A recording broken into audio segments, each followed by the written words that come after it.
looking towards Odegaard. Ravel, ambitious, but brilliant! I don't believe it! I swear I do not believe it!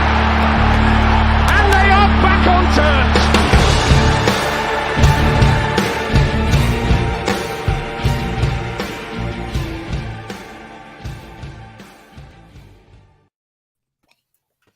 Hello, everybody. Welcome to New York Talk. This is the Rotherham United podcast, and I think we all just about survived the heat. Just about, to be honest with you. It's been a hellish few days of weather. If you don't like the weather, if you like the weather, it's been wonderful for you. We are in the earliest slot this week, and we've already talked about. We'll come on to that later on as well. We have myself and Danny and Mick. Hello, boys. Hello. Hello. How are we doing? How have we dealt with the heat?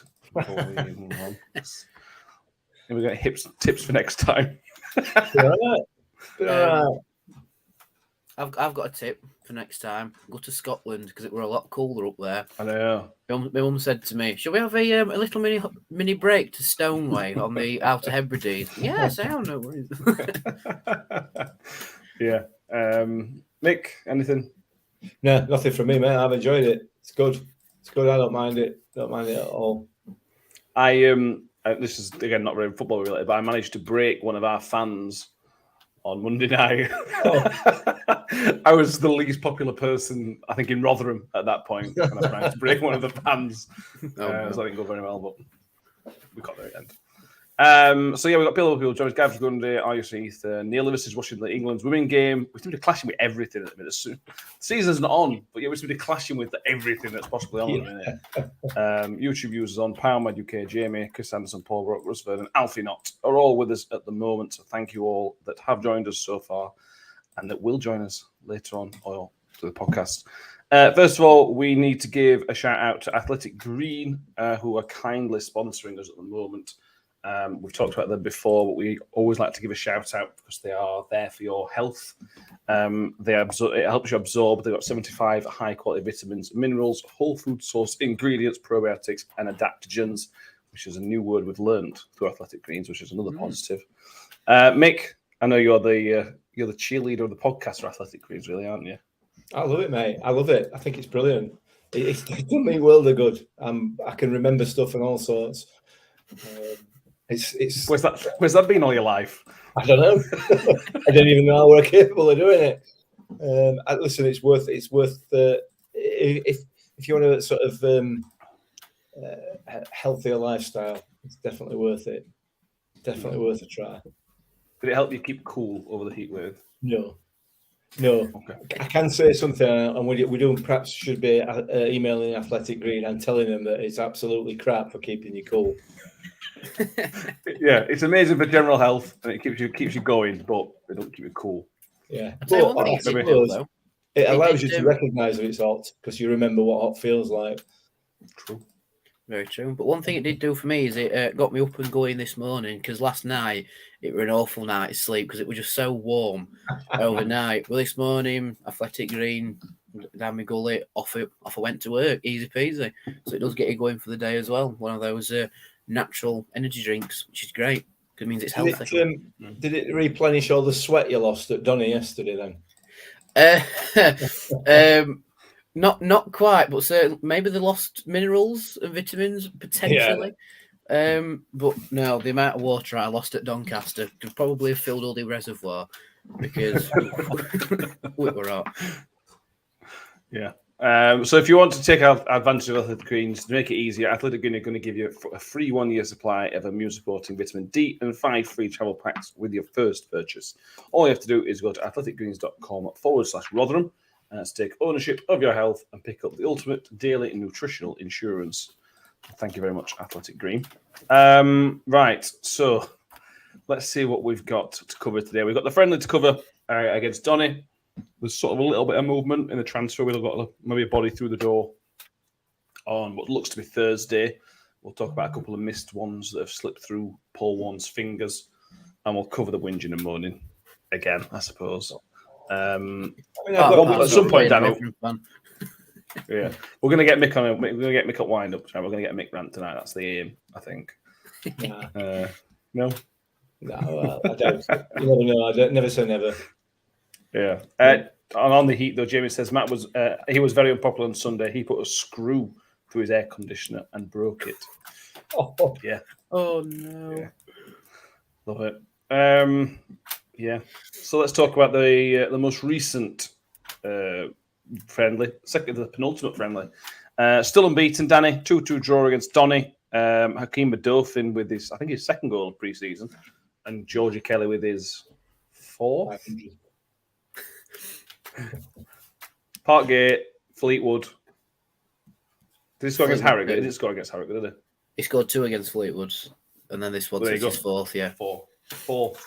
Nailed on for Golden Boot, didn't he? I mean, to be fair, yeah, I honestly think he will surprise a few this season. And I think his hard work over pre-season will probably mean he plays more of a part than people give him credit for next season. But he just knows where the goal is, doesn't he? He's just a natural finisher. And he needs to probably work on his strength in the 6-yard box with the defenders, but he's just one of them strikers where he's right place at the right time, just to bang it home with his right foot or his head, which for us in the Championship is probably something we need. We need that striker who's lurking in the 6-yard box and just taps in the loose ball, because that could mean the difference eventually. It's a really nice finish, and it's one of those that looks really easy. It looks like the defender's not really marked him very well, and he's just slotted under between keeper's legs. But if it were easy, everybody would do it. If it were easy, we'd have scored 60 goals against Donny. I know we almost scored 60 goals against him last season, but it's clearly not that easy to do. And that's for all. Well, mention Michael Smith because of how good he was, Mick.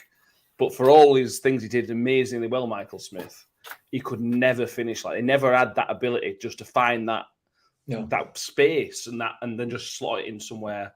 It just looks so easy. Yeah, it does. It does. He wasn't a natural finisher, Smithy, was he? Although his pre-season's finished already, hasn't he? So I mean, that's not so bad, I guess.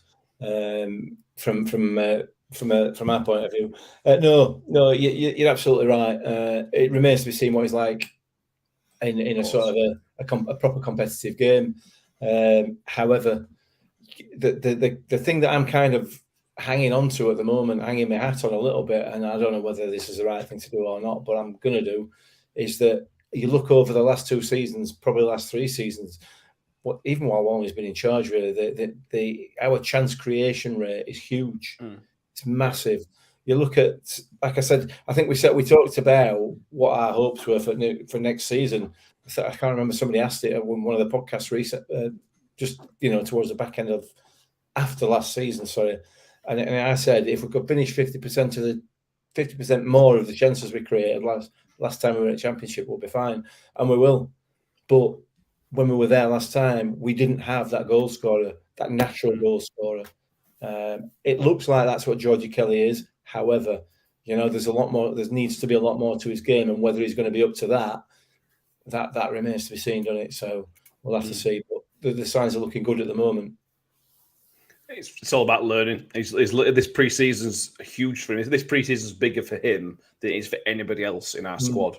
I know they're only friendlies, but he's getting used to playing against English teams, and he's finding it relatively easy. As maybe he should against League 2 teams, I suppose, and League 1 teams, but he's coming across very well.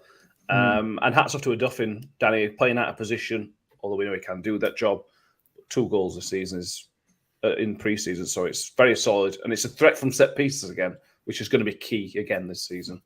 Oh yeah, 100%. He's sort of turning into almost sort of like your Richard Wood wrecking ball in the box, sort of type player, because his equaliser against Doncaster was a wrecking ball header. He's just careered over at Donny player, got his head on it, and he scored. And it was for me a little bit of redemption, because for Donny's opener, he didn't quite close his man down quick enough for me personally, so that enabled them to play the ball over the top. But he then redeemed himself, about 4 or 5 minutes afterwards, something like that. So he's got that work rate about him to try and make amends for any mistakes that he makes. And yeah, goal threat as well, because he's I don't know. I said he was a wrecking ball, but he's almost like a sneaky wrecking ball because he sort of drifts in and then goes bang and gets his head on it, doesn't he? Because I didn't. Whereas Woody just barges through people. Yeah, but the Dolphins sort of like barges time and then goes, right, I'm going for it, and then just barges through people. But yeah, I'm impressed with the Dolphin in pre-season so far. He seems to have matured as a footballer over the summer. And he's got a little bit more strength about him, which is great. So I don't really understand why people are having a good whinge on social media. We are putting the building blocks down, and I think personally, excuse me, we look really good. I mean, yeah, we drew 2-0 with Donny, but let's face it, they were up for it. They took an absolute stonking from us last season, so they were proper up for this one, weren't they? Yeah, and I also think it's definitely worth comparing how a couple of other Championship clubs did on Tuesday night. Sheffield United lost 3-0 to Mansfield, and Sunderland lost 2-0 at Bradford, and they're both Championship club to League Two. So it's just ignore the result. I know the goals are good, and it's interesting to look at how we did defensively, Mick. But those two other results, Sheffield United are going to be playoffs probably. So just ignore the fact it was 2-2. Just ignore the fact it was Donny. Just like that, the goals were good, defending could have been better, and off a good crew. Yeah, it's all about learning. It's all about learning to play together. It's all about creating that sort of that understanding between players. Results are literally irrelevant, and I don't think any season, any club, to my knowledge, and I've been watching football a long time, I've never known a club get relegated from a pre-season friendly. I don't think it's ever happened in the history of football. However, you never know. It could. Listen, the friendlies, like you say, I'm sure that, Sheffield United, I know Paul Eckingbottom was not happy about the performance, but it is what it is, isn't it? Don't worry. Chill out, man. God. Just chill. Yeah, I agree. 5-0 every time we play them now. I know.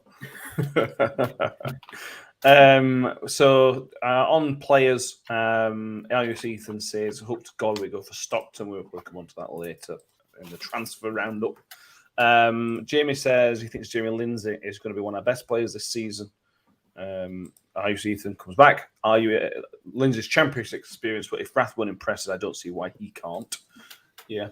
The problem, Danny, was on Tuesday, realistically, the bench, weren't it? And it's just because it's full of kids. The only problem with the bench is full of kids. Now, it's important to remember Ferguson wasn't there, Bramwell wasn't there, Bowler wasn't there, and I think there was one other one missing. Eves wasn't there as well. Eves obviously wasn't there, yeah.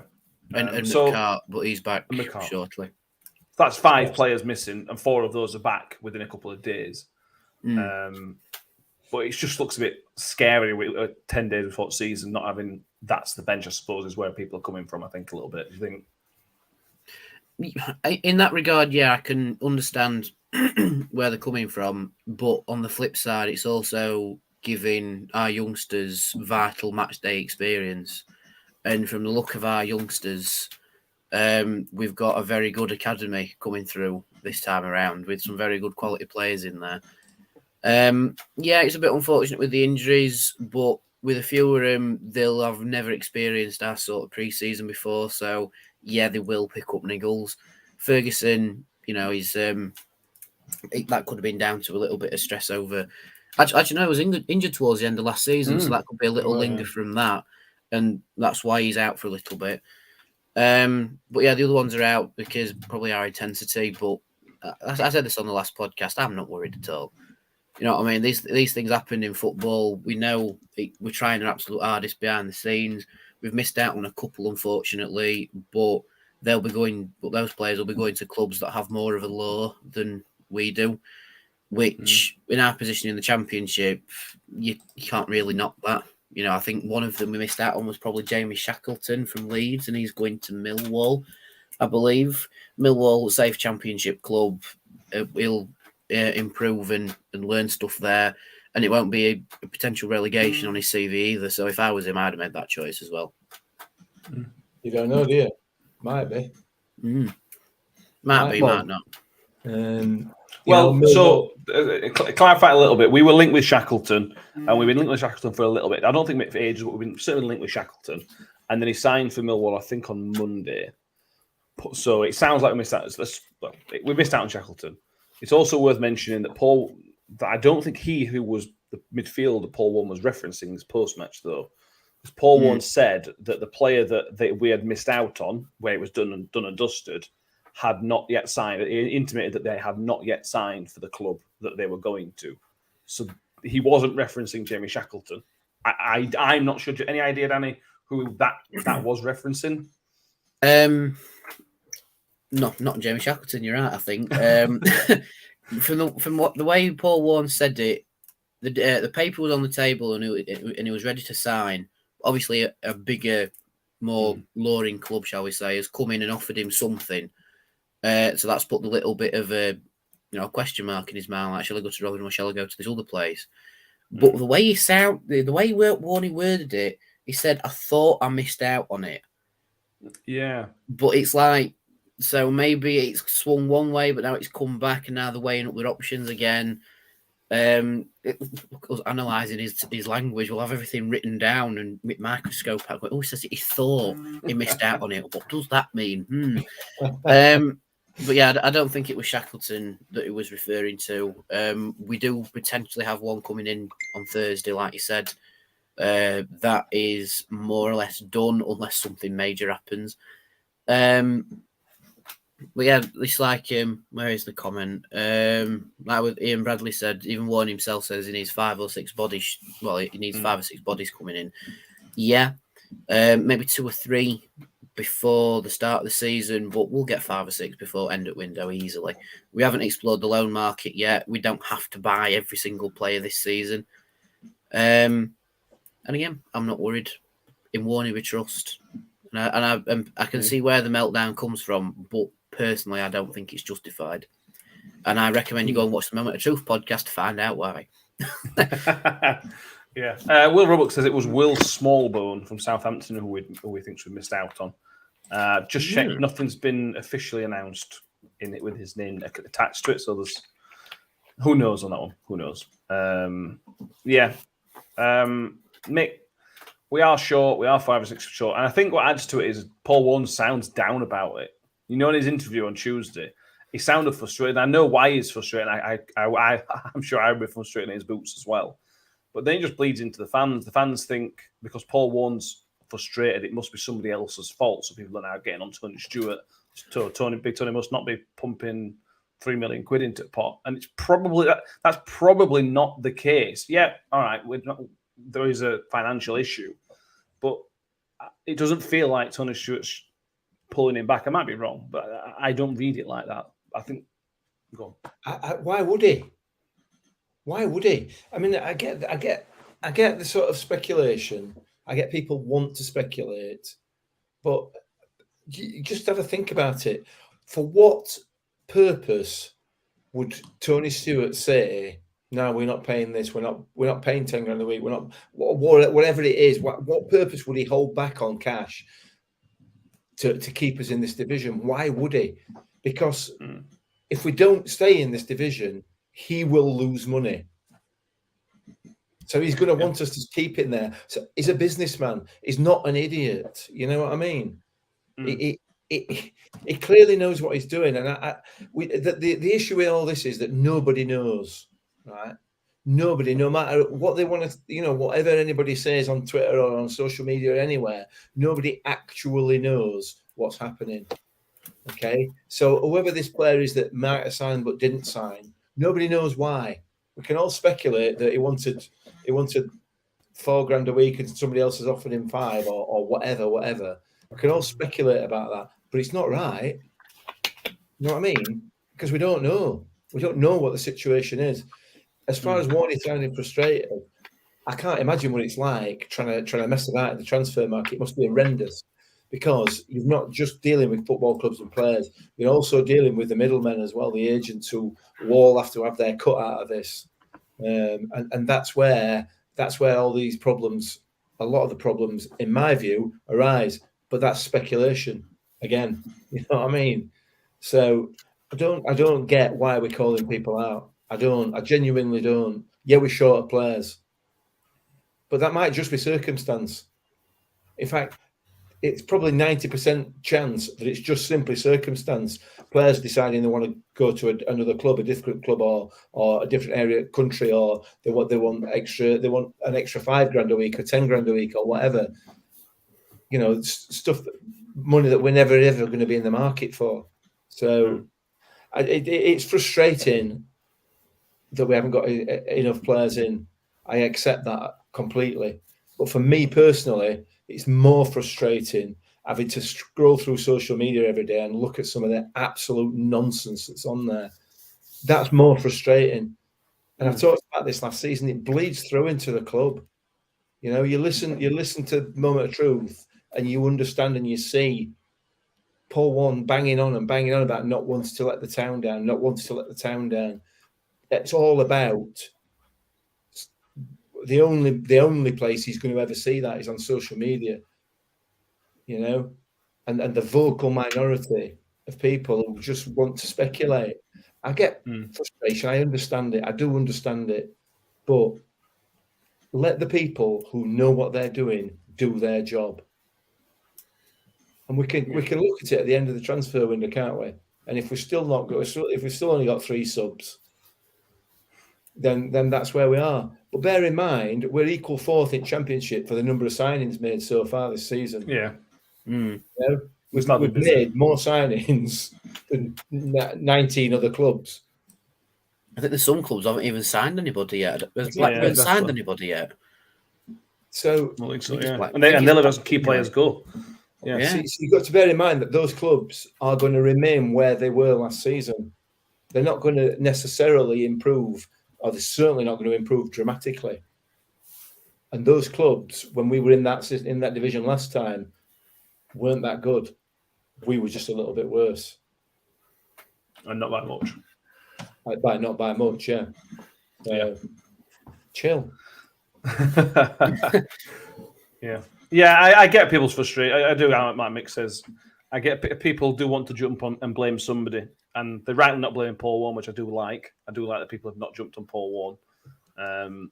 But they're jumping on Tony Stewart, which it could be the case. Tony Stewart might be very tight, but I don't think he is. I just think he knows a good deal. I think he wants to get the best deal as he can. But this is the thing, isn't it? You know, if Tony Stewart goes out and brings another Dexter Blackstock in, you know, somebody who's got a reputation for being a decent striker and turns out to be an absolute donkey. You know, it'll be a hero 1 minute because he's pleased the fans by bringing in a big name striker, and then as soon as that striker don't perform, it'll be back to zero again. It's bizarre. It is bizarre. Just think it through. Chris Anderson, for three of the 5 or 6 players we will need will no doubt be loans, which won't come in until shortly after the first game, probably at the earliest. Reg last season is a prime example. Will Griggs also another example, came late on. That's where we are. If we can go through pecking orders again if we want, but that's where we are. Powermed UK says, Rob Scott says we should be looking at players from Belgium, Holland. If he's head of recruitment, why aren't we?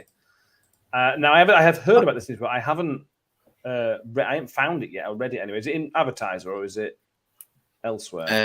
It may have been in his interview with the Daily Mirror, potentially. Right. He's spoken to Paul Davis. I've not seen the Advertiser yet, but I think there's something in the Advertiser from Paul Davis. Who's to say we're not looking there? I'm sure we are. Well, yeah, haven't we just signed someone from a Belgian team? Yeah. Yeah, and the reason I say we obviously signed somebody from there to start with, and also what I found is doing this, we look at players. So when we tried looking at Cameron Humphrey's stats and information, there were loads of information available on the internet to us. There's so much information available, but if you try and find Icky's stats for last season, they're nowhere to be found.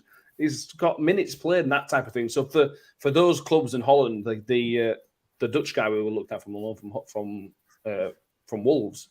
Again, there's loads of information available to us idiots. Imagine what information is available to the professionals who pay for these databases and they don't have to go over to Belgium to watch them to get the information they need, really.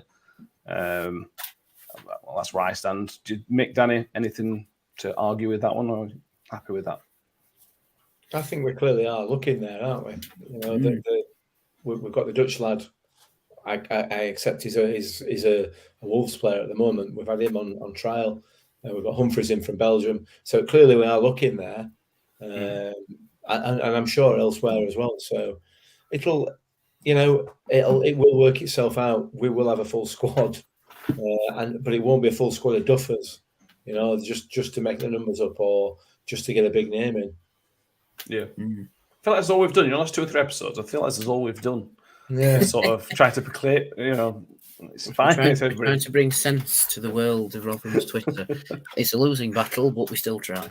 Yeah. Yeah. The good thing is next week it all change. We're 10 days away, just under 10 days away from the season starts. Next week we get a prediction episode in, and then next week we've got our first preview show. We're nearly there. We're nearly at the start of the season. Exciting. This time next week, Rodney. Yeah. Will Roblox says it's shame to see Kieran McGuckin has broken his foot. Yeah, he just put something on Twitter about that. That's a massive blow because these look really good in pre-season. I hope we don't scupper his chances too much because we've seen bad injuries affect other players at that age, development. But yeah, that is a big blow. Let's talk. Stephen Brogan with a Brogan, yeah. Like when he broke his leg, and he was a cracking player, and he was never the same after that. No, he was brilliant. Like the Sheffield FC, actually. Yeah, he's with Cresswell, isn't he? Yeah. Yeah. Right, let's move on to the person that is supposedly set to sign on Thursday for Rotherham. It is an experienced central defender, and the rumour is that it's Grant Hall, who is currently at Middlesbrough. We've got some stats up here. It's worth mentioning, Mick, that he was formerly QPR captain. I don't know if that was permanent or just on a temporary basis, but he certainly was captain QPR on several occasions.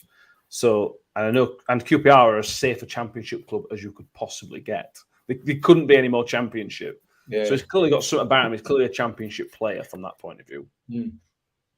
Yeah, he is. I got a bit of deja vu, actually. I scrolling through Twitter, and for the life of me, I remember it now, and they were right, so I'm going to take it back. I remember reading Middlesbrough fans saying, if you want him, we'll drive him down. And that was Lewis Wing, weren't it?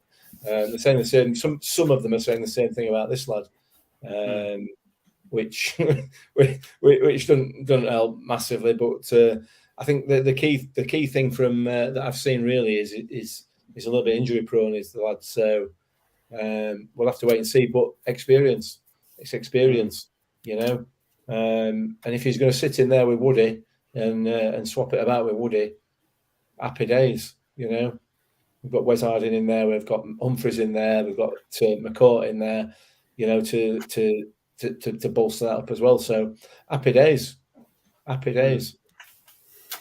Yeah, I agree. Well, he's only 1 year left his contract. He did only play 8 games, as Mick mentioned. I think he's had a couple of injuries last season, but I also know he's on the bench quite a few times. So I just think he fell out of favour mostly, Danny. With his rumoured salary is $10,000 a week. We obviously won't be paying $10,000 a week. But we said this before we start recording. It ticks a lot of boxes.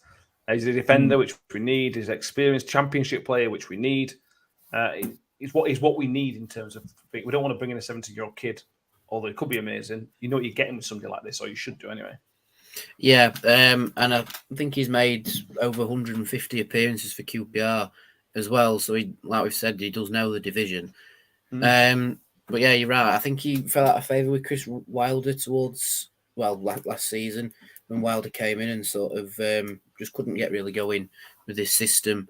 Only 8 appearances, but seasoned defender at this level. I think it could be a very good signing for us. And like we say, if he's on the rotation with Woody, or even playing alongside Woody, then it certainly improves our defence quite significantly. Yeah, just his rumoured wage $10,000. Yeah, we won't be paying that. I believe it will be a loan initially. But I have heard rumours on Twitter that he might be looking at a loan to buy.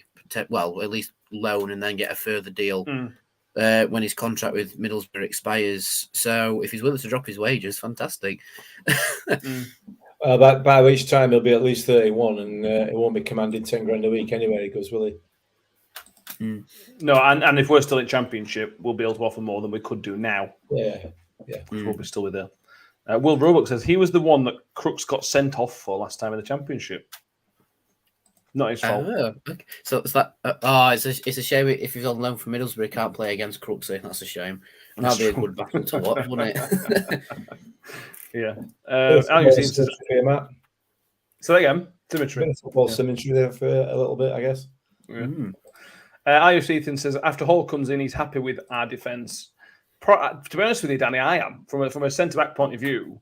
I don't think we need two more centre backs. I think one will do the job. Maybe a loan if you wanted one. If Reggie's available, that'd be nice, but I don't think it would be.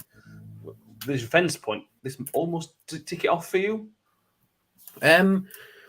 Just from my observations at the Donny game, like I know it's against Doncaster and they were far more up for it. We did look a little bit vulnerable to the ball over the top. Whether or not that's still players gelling and getting the system and getting the knowledge of how to play alongside each other, that probably answers my question. Actually, it probably is that. But with Hall coming in 6'2", fairly tall defender, I think he's about the same height as Woody. He's a very tall defender, so that's good for me. Definitely get more height in the defence. In the Championship, you don't see as many balls over the top of the defence. It's definitely a more on-the-floor game, unless you're Wickham. Good job there, not here. But yeah, it should be a very good sign. I mean, I'm personally okay with our defence as it stands now, but he'll just bolster it and make it even better for me. One thing I note, though, Humphreys works very well with Woody in that defence, which is what we got told from the Belgian expert, we'll say expert, just someone who knows Belgian football, because we know nothing about it. And he did say Humphreys plays better alongside an experienced defender. So if we've got Woody and this new guy coming in, Humphreys is laughing on that right-hand side of defence. He'll crush it. Yeah. Power Mad UK says, don't say you're happy with defence or Twitter will be in a meltdown. Yeah, I mean, we said last episode, Mick, I agree with Danny. I'm probably happy as it is now. Maybe a body short. This body ticks that. Let's move on. If he comes in Thursday, let's just move on. I'd just like to move on anyway, to be honest with you. This is not your time at season, is it, really? Stop. Come on now. Enough's enough. Yeah, Mick doesn't like this time of the season. Any time of the season you do like? Yeah, man. Yeah, loads. Which bit? When it's finished. That one of them games last season. Which one? Gillingham. I enjoyed that one. Gillingham. For last 10 minutes. I don't enjoy it a lot, do I? You know what I'm like. All right, miserable game. True. It would appear, but a happy clapper at the same time. So it's a difficult one to reconcile, that really, isn't it? Oh, don't say happy clapper. Twitter will go into meltdown with you. You'll upset about 3 different groups of people by saying that. I know, yeah. Why is it we get called happy clappers just with being okay with how our football club is? You know what I mean? Why do we get called happy clappers where we don't moan about anything? Meant to criticise, mate. I know it's just constructive criticism, right? I thought Ben Wiles gave too many balls away against Doncaster, but it's pre-season. That's why you play pre-season, to work out where the little improvement areas are and then improve it in training. I imagine he will be doing passing drills on Thursday, back in training. Yeah. But I'm going to stop before I go on a rant about Twitter because that irritates me. Oh. Yeah, it does. But get ready for it if we lose next Saturday, mate. Get ready. Mate, it's going to be. I'm just going to nuke the notifications as soon as we've say, for example, if we lose 2-0 or whatever to Swansea on opening day, right? I'm just going to go out of the ground, turn my phone off, and then just go home, go to bed, asleep, and then I'll feel better. Easy. That's what you should do at football, but social media, right? Yeah. Yes. I sound like such an old man saying that, don't I? Yeah. Mixed compriness is rubbing off. No, Mick, I'm taking the old man title for next season. That'll do me. Listen, if we lose 1-0 to Swansea on opening day, it won't matter because we're relegated already. So, you know what I mean? That's true. And if we win, we'll just be delaying the inevitable. Yeah, absolutely. Balance. I know this is probably upsetting people. We're not doing this to upset anybody because I just don't. We don't get the anger, and I think that's. I get the worry. I certainly get the worry, but I can't understand being angry about this because it's not finished. It's like, man, it's not finished. It's not started. Yeah. It's like being angry at somebody who's building your car because it's not quick enough. It's not finished yet, is it? We're not there. We haven't got an engine. Exactly. It's not very quick. She's got no wheels on it. Yeah, you're right. But yeah. So more rumours. Let's cover this Cole Stockton one. I said cover it, Danny. Is there anything to cover from the Cole Stockton room? Because it's difficult to know. The rumour is. I'm not going to cover what Twitter says. What is there anything we can add to the already pile of Stockton news?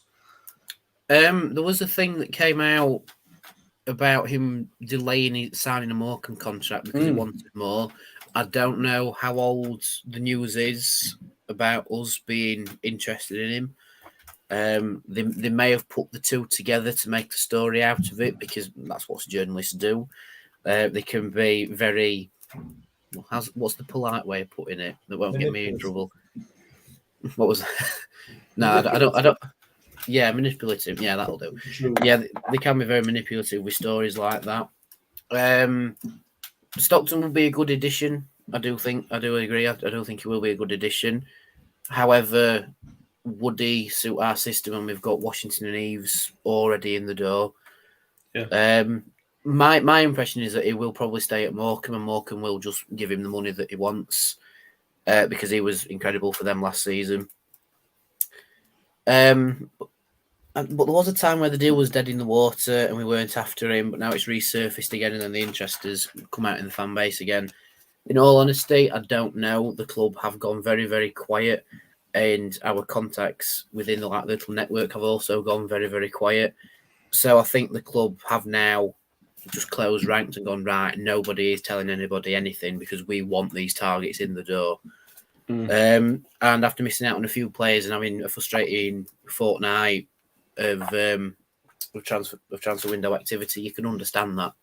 I think so. It's just like let them do the thing. If we sign Stockton, fantastic. If not, no worries. We are still after a striker, probably a number 10 sort of striker, and a midfielder because we've still got number 7 available, don't we? Yeah, or cover it right wing back, right hand side potentially. To sort of cover the Aussie 2-2 role, a bit of a utility man around that way. Ian Bradley says Stockton was the main reason Morecambe stayed up. Yeah, he was, but I sort of agree. I don't taking away the goals, which I know are vital, Mick. I don't really see how he fits in with what we do. He's not really a target man. He's not really a poacher. I know he scored goals, but he doesn't strike me as a poacher particularly. Don't get me wrong. If I signed him tomorrow, I'd be buzzing. But I can see why there's a bit of reticence to do it. There's something there, and I can't. It's something that's sort of intangible that it doesn't sit. It's not the whole idea of us going after him doesn't particularly sit right with me. I've seen it. We've seen it many times before of players that have a really good one really good season in League One or in League Two or whatever, and when they step up a league, they just can't. They just don't cut it. They need that longer term experience and a bit of consistency over a couple of seasons. It just doesn't fit right with me. I'm not convinced that he is, like you say, the right fit for us.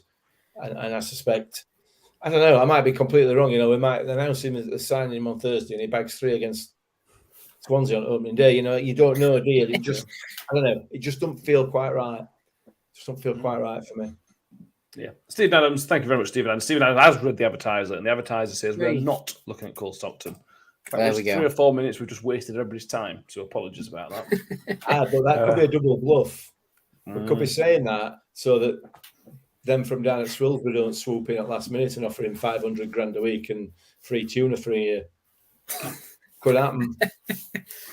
Yeah. But then again, would you want to be that club that signs a player purely for his goal scoring exploits in a league below and them and be out injured for a few weeks or something.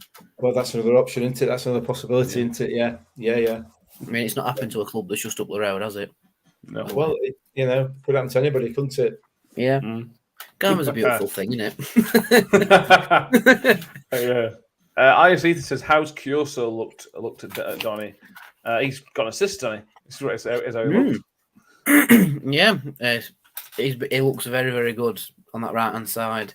I could understand why we played Chio further up if we've got Kyocera on that right hand side, because he's very good.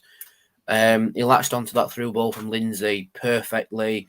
Perfect square ball into the 6-yard box, which did all the hard work for Georgie.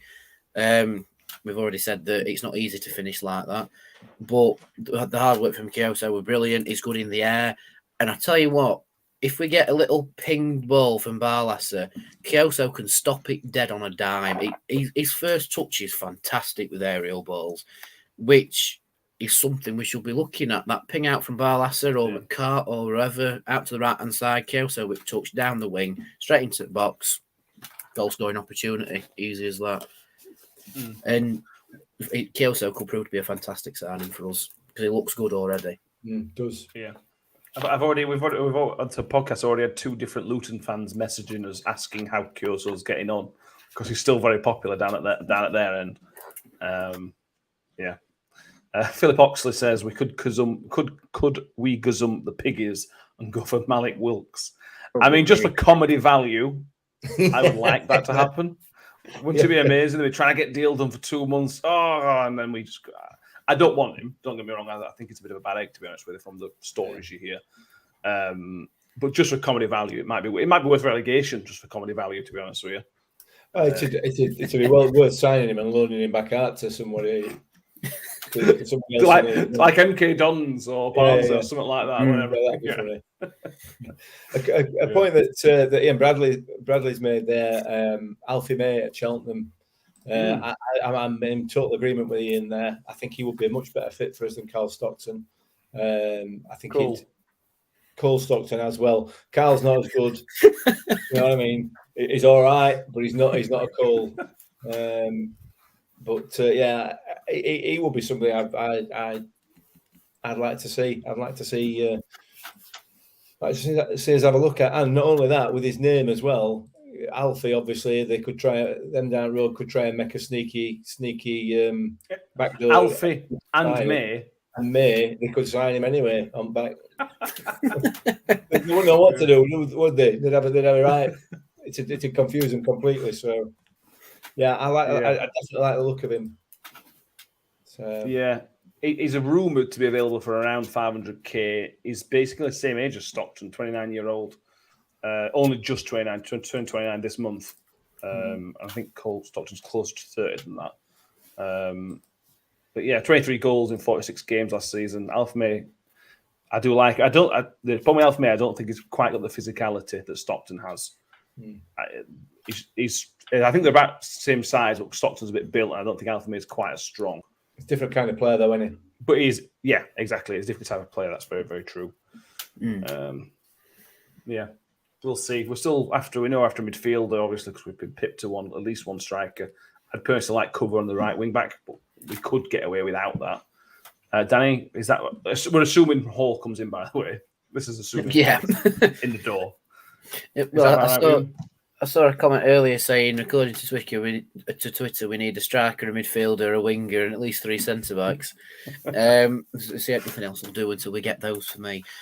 But no, seriously, striker, midfielder, maybe a wide midfielder for the right hand side potentially, because in the middle looks quite good for us, to be honest. But the only thing is, if Wales will be playing further forward with Ogbenny or whoever slightly as an advanced midfielder, because we're rumoured to be playing Barlasser further up in midfield this season, maybe alongside Lindsay or Rathbone.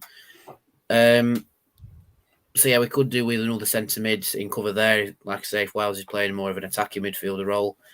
If we get Hall in there, if we're playing Harding as part of the defensive three, and on that right hand side, yeah, we could do a wing back cover on the right hand side.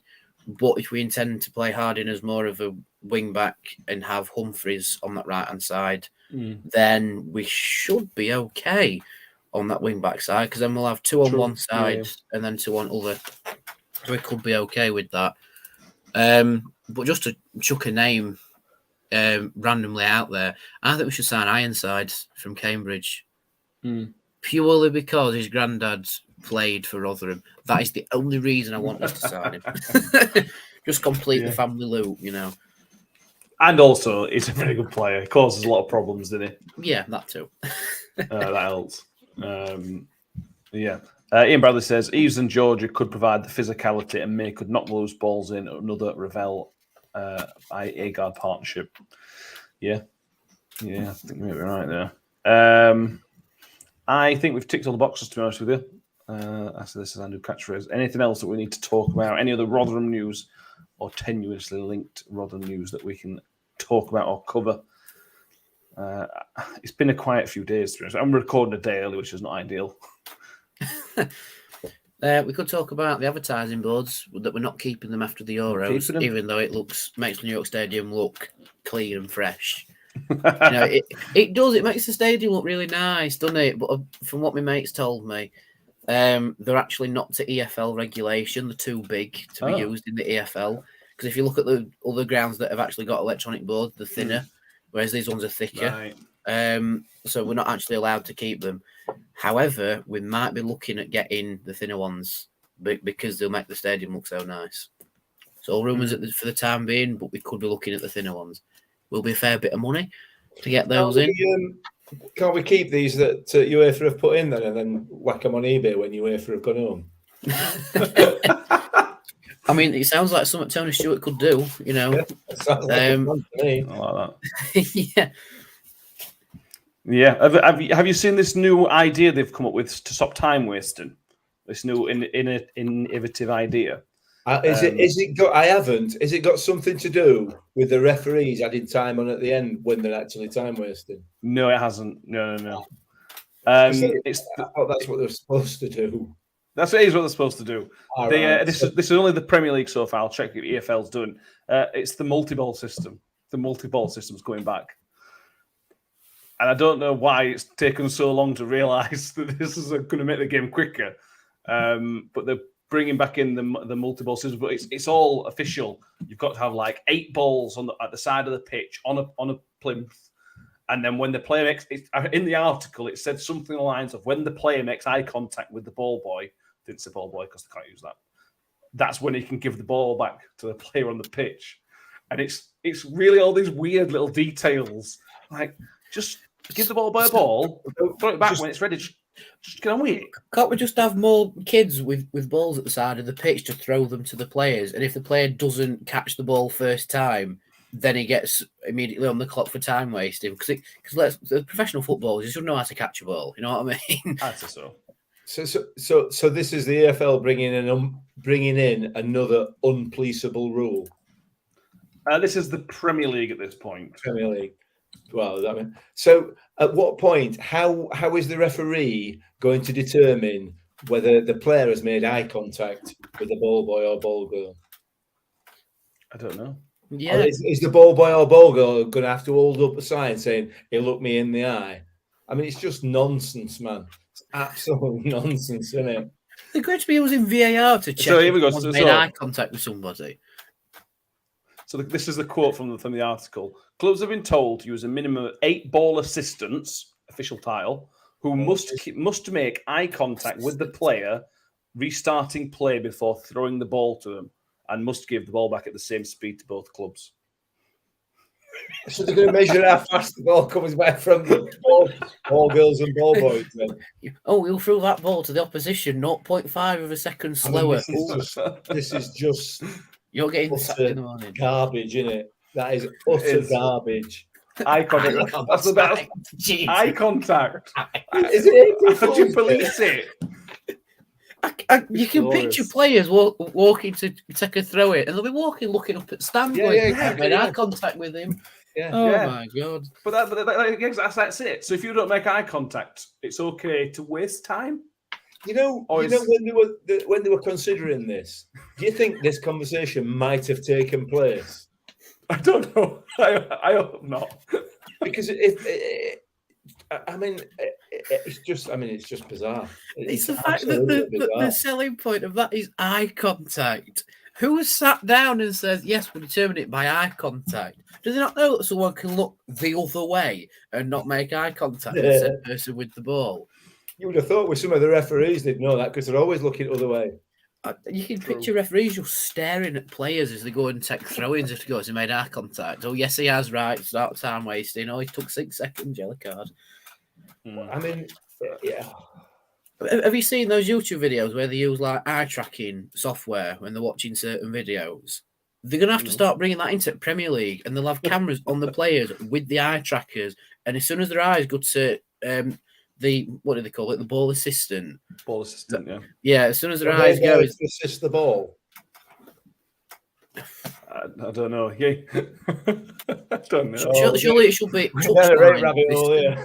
Right, it should be touchline assistant because they're on the touchline and they're assisting the ball going to the touchline and back in play. You can tell the higher ups at the EFL who actually make the rules don't follow football as religiously as we do.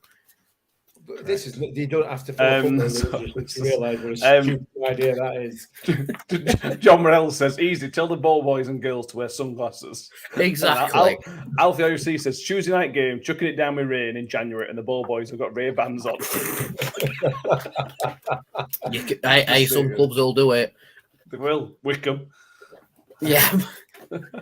In fact, Grace Kelly has been a ball girl at the Euros. If she goes back and does touchline assistant, as we're going to call it, if she does that for a Rotherham game, get your sunglasses on. But only one on touchline with your sunglasses on, and make only sure. For winning, though. Yeah, only for winning though. Just put them on. So yeah. Make sure it's in the defensive half as well, so it's going back to our players. Yeah. Paramount UK rightly asks, when will we get to mix top 10 bad referee incidents? We have completely missed on the summer series this, haven't we? Yeah, we have. And we did promise everybody we will get to that. 10? I'll let you have 5. I can let you have 5 from Trevor Kettle. Yeah. Bradley, Trevor Kettle has retired. Discuss. But that's not true, Ian, is it? That is clearly not true. He has retired from refereeing. He's got a job with Premier League dealing with time wasting. Clearly. He's come up with a rule there that he thinks he can police. Unbelievable scenes. I mean, you have to remember, he does watch the game like a hawk. He blew for half time, bang on the minute, even though the ball crossed the line. For a goal. I think it was for Accrington. That was one of the worst decisions I've ever seen. Was that when Barlaser was at Accrington on loan? I think Barlaser was on loan, and I watched that goal back the other day. Crooksy were playing for Accrington as well. Oh, really? Yeah. Yeah. It's not really a sad loss to football, that is it? That our Trev's retired. Mick, I'll give you a few minutes. Well, we've got bags of time tonight. We've got bags and bags of time. So let's go through some bad refereing decisions to keep everybody happy and to keep things going. Well, I mean, it's not enough. Let's just stick to last season's championship, shall we? Well, we'll mix it up a bit. Come on. I remember a day in Swansea. Well, yeah. Right. Well, I will go back to championship, Rotherham United versus Wolves. Michael Oliver, referee, giving a penalty against Carrie Arneson, which was an absolute joke of a decision. Because Carrie Arneson gets pushed. With both hands. Tries to keep his balance. The ball hits him on arms. And Mr. Oliver gives the penalty. So that was a shocker. That's definitely up there in my top 5. I'll write them down as they go through and you can rank them at the end. Okay, then. Well, I mean, you might as well, what number 1 is. So Victor. Yeah. Which one? Well, both. Victor v Barnsley. Yeah. Victor versus Preston. Yeah. The goal versus Preston in that game. I mean, also Victor, yeah. Yeah. that was embarrassing. Where do you want me to go? Hull City FA Cup. Oh God, yeah, I forgot about that one. I mean, that were embarrassing, weren't it? The thing is with that one, that were all 3 goals. We lost 3-2 and all 3 goals. Oh no, I think the 2. I think the first one in the first half were all right, actually. Yeah, now that I think about it. Possibly. Second half, both goals were. And the thing is with that Hull one, it wasn't just the referee who was terrible. His 2 assistants let him down woefully. Yeah, they did. Absolutely they did. I've got one to chuck him. Go on. He's not really a proper offending one, but it's just how shocking it was to witness from Is the this standard. the Oxford one? Yes, it is. I am still upset about that decision. Please go back and watch the Oxford vlog because you can hear the anger in my voice. The fact that what we call Sam Perkis, the fact that his own player has fouled the goalkeeper and he gives the foul on Michael Smith, who was stood 3 yards away. It still angers me. It keeps me up at night. It still angers me. Yeah. John Morell says Michael Oliver is the English referee at the Winter World Cup. Yeah, Michael Oliver has blossomed into probably the best English referee there is at the minute. And the bar is quite low, unfortunately, but Michael Oliver is now a very good referee. But that was a horrendous decision. I think it was. It was, yeah. I mean, you could also go to Michael Smith sending off at Swillsbury, which was a shocker. You could got overturned though. We'll give. Yeah, Matt Brooks is sending off against Middlesbrough, which was a ridiculous decision. But I don't put them up there with either of the Gavin Ward performances of that season. Those 2 performances against Preston and Barnsley were probably as bad as any refereeing performances I have ever seen in my life. They were appalling and quite frankly dangerous for me. So, and the only other one I'd add into that mix is Angus MacDonald sending off against Shrewsbury this season just gone, which again, well, that finished his Rotherham United career, as we now know. But that were another shocker. But we could do a full series of podcasts. We could just do a podcast after every championship game that every championship club plays in, and you could have a full podcast on every game. The way it's been. So I'm looking forward to this season. It's going to be great fun. So you don't want to include as well, Fran Ball. That's another one. That were atrocious. Oh, against Accrington. Yeah, that would never handball. Yeah, I was a banging line with it as well, and it hit him on his side. The referee's gone, "Nah, mate, he's handball." It's like, what? Oh. So Mick, you don't want to include the Swansea one. Do you want to include this? Swansea away in 2018. This would. Yeah, that was shocking, wasn't it? Yeah, absolute shock. That was Keith. Him that's a Bournemouth that refs Bournemouth all the time. Is it Keith Stroud? Keith Stroud, yeah. That were him. The guy who's from Bournemouth who refs Bournemouth, and Bournemouth have never lost with him reffing. That's not true. They have now. They've lost once in about 14 games. That he's refereed. Oh. They've lost once. That's just not make it too suspicious. Like, I'll just game 1 loss, and so they'll get off me back a bit. They're not in this division, though. We ain't going to worry about Bournemouth. And Ian Bradley says Barnsley away. How many, Mick? That was the Mick Hartford one. Mick Hartford got sent off. He sent about 4 Rotherham players off, and then gave Barnsley a goal that were nowhere near Robert Lyon in 2006. Oh yeah, I remember reading about this. He just played next goal winner, didn't he? And just kept time ticking on. He sent Mick Hartford off. He sent Dion Burton off for 2 yellows. Second one being a dive. I can't remember where else he sent off actually, but I'll see if we can find it. It was like 4 players plus the manager.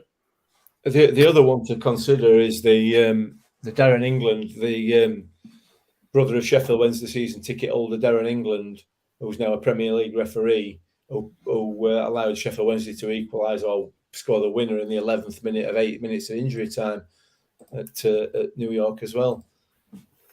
So, yeah. You were upset about that one. I was rather upset about that one. Yeah. Yeah. For 3 full minutes before they even scored, I was upset about it. Anyway. Sorry, Troy Kettle, I apologise. He gave 5 yellow cards, 3 red cards, plus 1 for the manager. So 4 red cards, including Mick Hartford. Clown. Absolute clown. And that was 2006 that happened. and he's only just retired in 2022. And the thing is, the thing to bear in mind, his reputation has not altered in the whole of those 16 years. Yeah. Not improved. He must have some on somebody. He's got to. Hasn't he? I don't. He's gone there. He's gone. So you're saying which Victor one? Are you saying the Victor Barnsley one is the worst? Oh God, by like, yeah.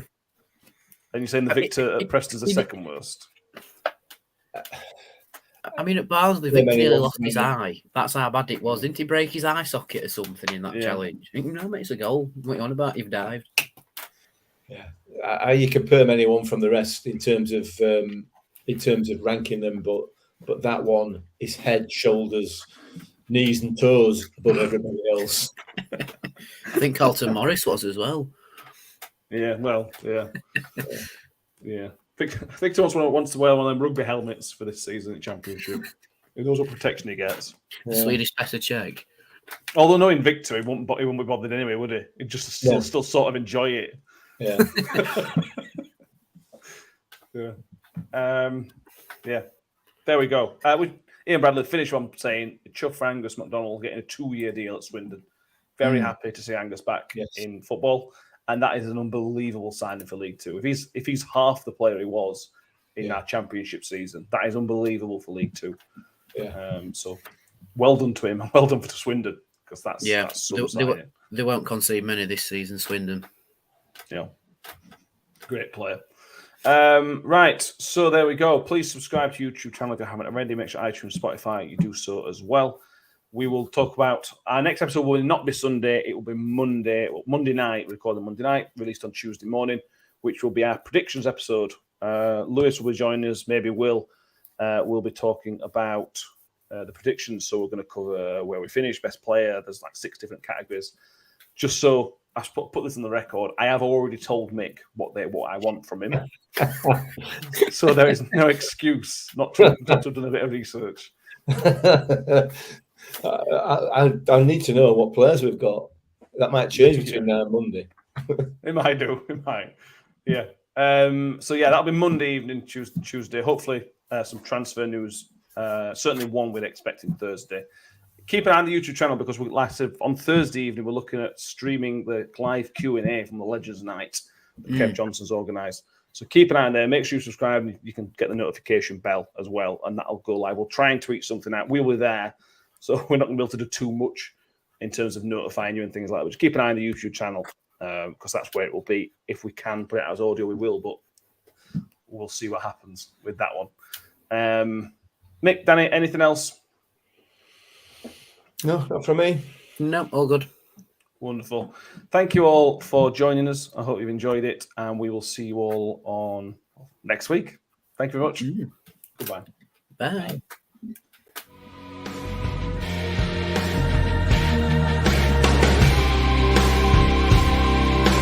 Credits on one-on-one. Credits fairly shoot. Could they go shot?